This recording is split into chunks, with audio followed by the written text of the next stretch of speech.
अमरोहा के NH9 पर स्थित रजबपुर बाईपास मोड़ पर रोडवेज बस ने कार को मारी टक्कर। कार चालक को गंभीर अवस्था में किया गया जिला अस्पताल में भर्ती।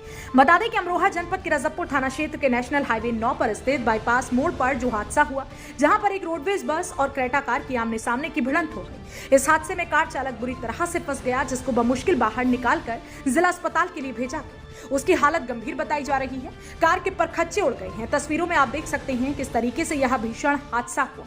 हादसे की जानकारी मिलने के बाद मौके पर पहुंचे रजबपुर थाना पुलिस ने रोडवेज बस को कब्जे में ले लिया और वैधानिक कार्यवाही की जा रही है। इस हादसे में कार चालक के साथ उसका एक साथी भी था, जो कि घायल अवस्था में उसे भी अमरोहा के जिला अस्पताल में भर्ती कराया गया, जहां पर इन दोनों का इलाज चल रहा है। थाना रजबपुर क्षेत्र में उडप्पी ढाबा की तरफ से जाने वाला जो गुजरौला को हाईवे का बाईपास जाता है, इस पर सिंगल साइड पे ही दोनों तरफ का ट्रैफिक चल रहा था, जिसमें दिल्ली की तरफ से आती हुई एक क्रेटा गाड़ी और अमरोहा डिपो की रोडवेज बस में भीषण टक्कर हो गई, जिसमें क्रेटा गाड़ी का ड्राइवर बुरी तरह से स्टीयरिंग में फंस गया, जिसको क्रेन द्वारा निकलवाया गया है। CSC जोया भेजा गया है और बचाव कार्य के लिए सब लोग लगे। प्राप्त सूचना के हिसाब से या दी गई तहरीर के क्रम में कार्रवाई की जाएगी। दोनों वाहनों को थाना पर ले जाकर खड़ा करवाया जाएगा। रजबपुर बाईपास पर रोडवेज बस की टक्कर से घायल युवक आशीष की जिला अस्पताल में इलाज के दौरान हुई मौत। पीएम को भेजा गया शव। बता दें कि अमरोहा जनपद के रजबपुर थाना क्षेत्र के नेशनल हाईवे 9 पर आज सुबह रजबपुर बाईपास पर अमरोहा रोडवेज डिपो की बस से टकराकर घायल हुए क्रेटा कार के चालक हरियाणा के फरीदाबाद निवासी आशीष की जिला अस्पताल में इलाज के दौरान मौत हो गई, जबकि उसका साथी अर्चित घायल अवस्था में जिला अस्पताल में अभी भी भर्ती है और इलाज चल रहा है। इस पूरे मामले की जानकारी मिलने के बाद मृतक आशीष के परिजनों में कोहराम मच गया और पुलिस ने कार्यवाही करते हुए मृतक आशीष के शव को अमरोहा पोस्टमार्टम हाउस पर भेज दिया है, जहां पर उसका पोस्टमार्टम होगा और उसके बाद अग्रिम कार्यवाही की जाएगी। ससुर की जमीन में हिस्सा दिलाने की मांग को लेकर कलेक्ट्रेट पहुंची महिला ने सौंपा डीएम कार्यालय में प्रार्थना पत्र। बता दें कि अमरोहा जनपद के थाना क्षेत्र के अंतर्गत आने वाले गांव सुजमना की रहने वाली महिला अपने परिवार के साथ कलेक्ट्रेट पहुंची। उसने डीएम कार्यालय में प्रार्थना पत्र दिया। उसने कहा कि उसके ससुर की जमीन में उसे हिस्सा नहीं मिला। उसकी जेठानी ने और उसके जेठ ने उस पर कब्जा कर लिया है, जिसकी वजह से वह परेशान है। उसने कहा कि अपनी आजीविका के लिए उसका परिवार संपत्ति में हिस्सा चाहता है, इसलिए उन्होंने SDM कार्यालय में प्रार्थना पत्र सौंपा है। झगड़ा जमीन का ही है। ये जमीन पर जो उन्होंने कब्जा कर रखा है। किन लोगों ने? मुकेश देवी ने। किस वजह से कब्जा कर रखा? इसकी जेठानी है मुकेश देवी। हमारी जेठानी है मुकेश देवी। मतलब वो देना नहीं चाह रही ना सबको। तो जमीन सबके नाम, किसी के नाम नहीं है जमीन? वो एक तो हमारे नाम नहीं है, रवि शर्मा के, और एक इनके नाम नहीं है, एक उनके ही नाम है। उधर बीमार थे दोनों, सगी दौरानी जेठानी है ये। तो वो दवाई के पैसे इनसे ले हुए थी और उनका इलाज करवाने के बाद में तहसील ले जाया गया। उनका जो होशवाद दुरुस्त नहीं थे, उस वक्त उपहार पत्र लिखवा लिया नाजायज तरीके से और उनका अंगूठा ले लिया। उसके बाद वो ज़मीन की मालिक बन गई। मालिक बनने के बाद इसमें बात चल रहा है। गांव पतई भूड़ के पास अज्ञात वाहन की टक्कर से बाइक सवार की हुई मौत। पुलिस ने पीएम को अमरोहा भेजा शव। बता दें कि अमरोहा जनपद के रजबपुर थाना क्षेत्र के अंतर्गत आने वाले गांव पतई भूड़ के पास बाइक सवार युवक की बाइक को अज्ञात वाहन ने टक्कर मार दी, जिसकी वजह से बाइक सवार नन्हे की मौत हो गई। बताया गया है कि नन्हे गांव पीपली घोसी का रहने वाला था। हादसे की जानकारी मिलने के बाद रजबपुर थाना पुलिस ने मृतक के शव को अमरोहा पोस्टमार्टम हाउस पर भेज दिया, जहां पर उसका पोस्टमार्टम होगा। उसके बाद पुलिस अग्रिम कार्यवाही करेगी। मोहल्ला कोट चौराहे पर शिया समुदाय ने हजरत इमाम हुसैन की जयंती पर किया शरबत का वितरण।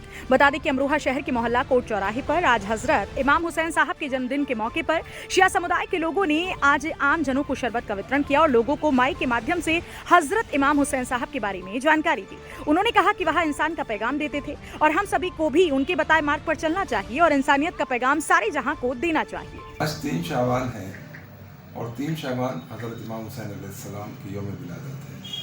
हज़रत इमाम हुसैन अलैहिस्सलाम हमारे नबी अकरम रसूल खुदा सल्लल्लाहु अलैहि वसल्लम के नवासे हैं और हज़रत इमाम हुसैन वो हैं जो करबला में अपने 72 साथियों के साथ गए थे और वहाँ पर उन सभी अपने साथियों की शहादत देकर इस्लाम को बचाया था। इमाम हुसैन के उसूल को लोगों को बताने के लिए हम उनकी विलादत के मौके पर इस सबील को हर साल लगाते हैं। अंजुमन रज़ाकारान हुसैनी ने इस साल भी कोर्ट के चौराहे पर ये सबील लगाई है और इस सबील में कुछ तबर्रुक तकसीम कर कर लोगों का ध्यान इस तरफ हम बटाते हैं कि आप आइए और एक ऐसे महापुरुष इमाम हुसैन उनको जानिए कि वो क्या थे, उनके बताए हुए उसूलों पे चलिए तो हमारा जीवन भी सफल हो जाएगा, सुखी हो जाएगा, खुश रहेगा। यूएसए के आयोवा विश्वविद्यालय में शोध करने के लिए चयनित हुआ डॉक्टर दानिश ने की जामा मस्जिद स्थित नासिर फारूक के घर प्रेस वार्ता। बता दें कि अमरोहा के जामा मस्जिद इलाके के रहने वाले डॉक्टर दानिश को हृदय रोगों से जुड़े रोगों प्रोजेक्ट पर शोध करने के लिए यूएसए के आयो विश्वविद्यालय द्वारा चयनित किया गया है, जिसकी वजह से उनके परिजनों में खुशी का माहौल है। उनके रिश्तेदार समाजसेवी नासिर फारूक ने आज अपने आवास पर प्रेस वार्ता आयोजित की, जिसमें डॉक्टर दानिश ने बताया कि मुझे गर्व है कि मुझे हृदय रोग जैसे गंभीर रोग पर शोध करने के लिए यहाँ शोध करने का अवसर मिलेगा, जिसके बाद उन्हें उम्मीद है कि वह आपका नाम रोशन करेंगे। और फिलहाल डॉक्टर दानिश दिल्ली की जवाहरलाल नेहरू विश्वविद्यालय में वैज्ञानिक के रूप में कार्यरत हैं, जहां के बाद उन्हें यूएसए में शोध करने का अवसर मिला है, जिसके बाद पूरे क्षेत्र में खुशी की लहर है। मैं जो है आयोवा स्टेट यूनिवर्सिटी जा रहा हूँ, ये आयोवा स्टेट में पड़ती है और मेरा जो रिसर्च का काम होगा हार्ट की एक काइनेस है VN काइनेस, ये कैल्शियम को रेगुलेट करती है। बुढ़ापे में कैल्शियम का जो रेगुलेशन है वो गड़बड़ हो जाता है, उसके पीछे ये एंजाइम है VN के काइनेस एंजाइम। तो मेरा शोध जो है इसका स्ट्रक्चर बनाना है और इसके की एलिमेंट का पता लगाना है, जिससे हम इसके अगेंस्ट दवाई बना सकते हैं और बुढ़ापे में जाके जो बीमारियां होती हैं उसे हम कंट्रोल कर सकते हैं।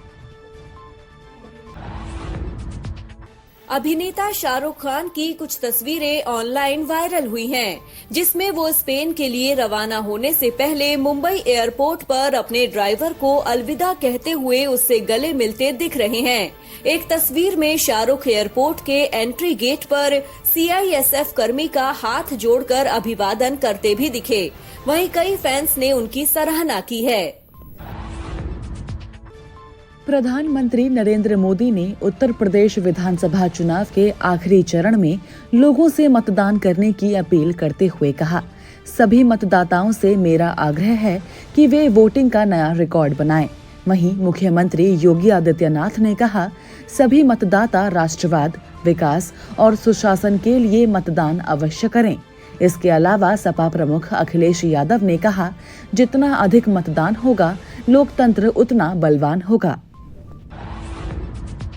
यूक्रेनी विदेश मंत्री दिमित्रो कुलेबा का दावा है कि चर्नीहाइव में एक आवासीय इमारत पर 500 किलोग्राम का रूसी बम गिरकर नहीं फटा। उन्होंने तस्वीर शेयर कर लिखा, कई बम फटे जिनमें बेगुनाह पुरुष, महिलाएं और बच्चे मारे गए। उन्होंने कहा कि रूस के बर्बर लोगों से हमारे लोगों की रक्षा करने में मदद करें, हवाई क्षेत्र बंद करने में मदद करें, हमें लड़ाकू विमान दें। अभिनेता अनुपम खेर ने अपने 67वें जन्मदिन पर अपने बॉडी ट्रांसफॉर्मेशन की तस्वीरें ट्वीट की हैं। उन्होंने लिखा, मैंने हमेशा खुद को नया बनाने में विश्वास किया है। अनुपम ने आगे लिखा, आज जब मैं अपने 67वें साल में प्रवेश कर रहा हूं, तो मैं इन तस्वीरों को आपके साथ शेयर करने के लिए प्रेरित हुआ हूं। जानता हूं कि मुझे मीलों दूर जाना है। केंद्रीय मंत्री वीके सिंह ने यूक्रेन के कीव में गोली लगने से घायल हुए हरजोत सिंह को पोलैंड से वायुसेना के विशेष विमान में ले जाने का वीडियो ट्वीट किया है। इसमें सिंह स्ट्रेचर पर लेटे हरजोत से बात करते दिखे। उन्होंने लिखा, देश को भरोसा दिलाता हूं कि हरजोत सही हाथों में है। उन्होंने सब बुरा पीछे छोड़ दिया है। भारतीय रुपया सोमवार को अमेरिकी डॉलर के मुकाबले अब तक के अपने न्यूनतम स्तर यानी 76.96 प्रति डॉलर पर पहुंच गया। रॉयटर्स के मुताबिक ऐसा रूस व यूक्रेन युद्ध के बीच कच्चे तेल की कीमतें बढ़ने से आयातित मुद्रास्फीति में वृद्धि और देश के व्यापार व चालू खाते में घाटा बढ़ने की आशंका के कारण हुआ है। आपको बता दें कि रुपया शुक्रवार को 76.16 पर बंद हुआ था। आम आदमी पार्टी ने एक वीडियो शेयर कर कहा है कि बीजेपी के गुंडों ने दिल्ली के स्वास्थ्य मंत्री सत्येंद्र जैन के काफिले पर हमला किया। मुख्यमंत्री अरविंद केजरीवाल ने कहा, ये बीजेपी है, गुंडों और लफंगों की पार्टी। जब ये हार रहे होते हैं तो औकात दिखा देते हैं। इन्हें जनता इनकी औकात बताएगी। वहीं पुलिस ने बताया कि मामले में कोई आधिकारिक शिकायत नहीं मिली है।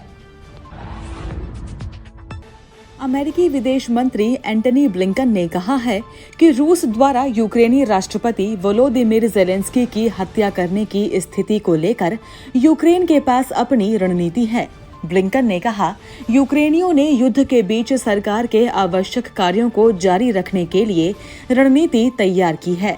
मैं उसके बारे में बात नहीं करूंगा और उसकी ज्यादा जानकारी नहीं दूंगा। इससे पहले एक रिपोर्ट में दावा किया गया था कि रूसी हमला शुरू होने के बाद से यूक्रेनी राष्ट्रपति ज़ेलेंस्की हत्या के 3 प्रयासों में बचे हैं। रूस से पहले दौर की शांति वार्ता के समय यूक्रेन की टीम में शामिल रहे डेनिस किरीव जासूसी के आरोपों के बीच मृत मिले हैं। यूक्रेन सरकार के मुताबिक डेनिस राष्ट्र की रक्षा करते हुए एक ऑपरेशन में मारे गए, लेकिन कुछ यूक्रेनी सांसदों का दावा है कि देशद्रोह के संदेह में गिरफ्तारी का विरोध करने पर उनकी हत्या हुई है। गोपालगंज में पुलिस ने रविवार को वाहन जांच के दौरान एक कार से 1,49 लाख रुपए बरामद किए। साथ ही कार में सवार 3 युवकों को हिरासत में ले लिया। पुलिस की पूछताछ में युवकों ने बताया कि बरामद रुपए सारण जिले के आभूषण व्यवसायी अंकुर सोनी के हैं। फिलहाल पुलिस सारण की पुलिस से संपर्क कर मामले की जांच कर रही है। यूक्रेनी राष्ट्रपति वोलोदिमीर ज़ेलेंस्की ने कहा है कि उन्होंने भारतीय प्रधानमंत्री नरेंद्र मोदी को यूक्रेन द्वारा रूसी आक्रमण का मुकाबला करने के बारे में सूचित किया है। उन्होंने बताया, भारत ने युद्ध के दौरान उसके नागरिकों को मिली मदद और उच्चतम स्तर पर शांतिपूर्ण वार्ता की यूक्रेन की प्रतिबद्धता को सराहा है। ज़ेलेंस्की ने आगे कहा, यूक्रेन के लोगों का सपोर्ट करने के लिए आभारी हूँ। इससे पहले न्यूज एजेंसी ANI ने सूत्रों के हवाले से बताया था कि पीएम मोदी और यूक्रेनी राष्ट्रपति ज़ेलेंस्की के बीच ये बातचीत लगभग 35 मिनट तक चली। केंद्रीय मंत्री हरदीप सिंह पुरी ने सोमवार को बताया कि भारत के लिए रवाना हुए आखिरी बैच की फ्लाइट्स में कुल 6,177 भारतीय छात्रों को हंगरी के बुडापेस्ट से भारत लाया गया।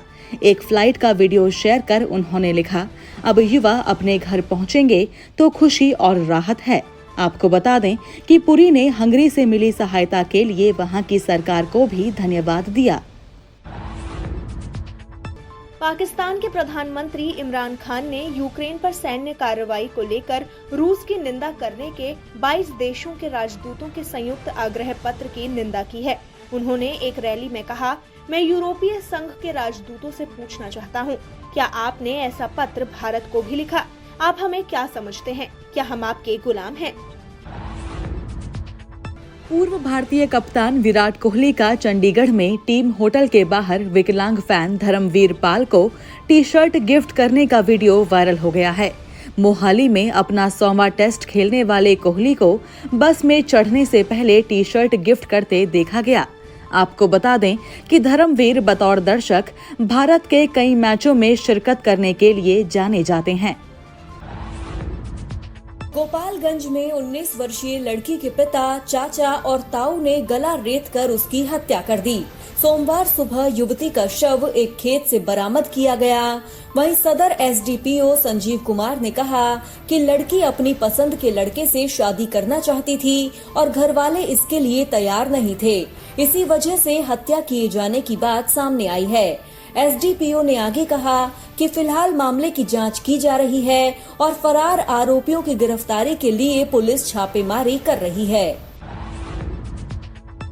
अंडरवर्ल्ड डॉन दाऊद इब्राहिम से जुड़े मनी लॉन्ड्रिंग केस में महाराष्ट्र के मंत्री और NCP नेता नवाब मलिक को मुंबई की स्पेशल PMLA कोर्ट ने 14 दिन की न्यायिक हिरासत में भेज दिया है।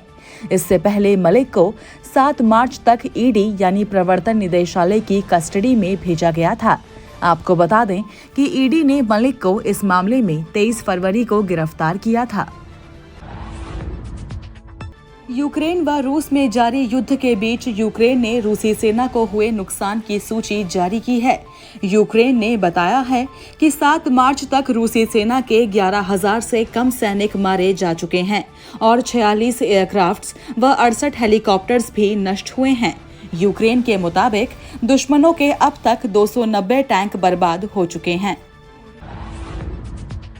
एक अधिकारी ने बताया है कि बीएसएफ के जवानों ने सोमवार को पंजाब के फिरोजपुर में अंतर्राष्ट्रीय सीमा पर एक पाकिस्तानी क्वाडकॉप्टर यानी ड्रोन को मार गिराया। बीएसएफ प्रवक्ता के अनुसार ड्रोन से एक हरा बैग मिला है जिसमें से तस्करी के सामान के 5 पैकेट बरामद किए गए हैं। बता दें कि संदिग्ध तस्करी के सामान का वजन 4 किलोग्राम से अधिक है। उत्तर प्रदेश विधानसभा चुनाव के 7वें व आखिरी चरण में वाराणसी, आजमगढ़, मिर्जापुर समेत 9 जिलों की 54 सीटों पर सोमवार सुबह मतदान शुरू हो गया। आपको बता दें कि इस चरण में राज्य मंत्री स्वतंत्र प्रभार नीलकंठ तिवारी, सुभाषपा प्रमुख ओम प्रकाश राजभर, पूर्व मंत्री दारा सिंह चौहान और मुख्तार अंसारी के बेटे अब्बास अंसारी समेत 613 उम्मीदवारों की किस्मत का फैसला होगा। दिल्ली में 19 वर्षीय प्रेमिका की कथित तौर पर चाकू मारकर हत्या करने के आरोप में एक शख्स को गिरफ्तार किया गया है। पुलिस ने बताया कि बवाना में एक खाली मैदान में लड़की का शव मिला, जिस पर 3 से 4 बार चाकू से वार किया गया था। आरोपी ने पुलिस को बताया कि वे दोनों एक रिश्ते में थे और शादी के प्रस्ताव को ठुकराने के बाद उनका झगड़ा हो गया था।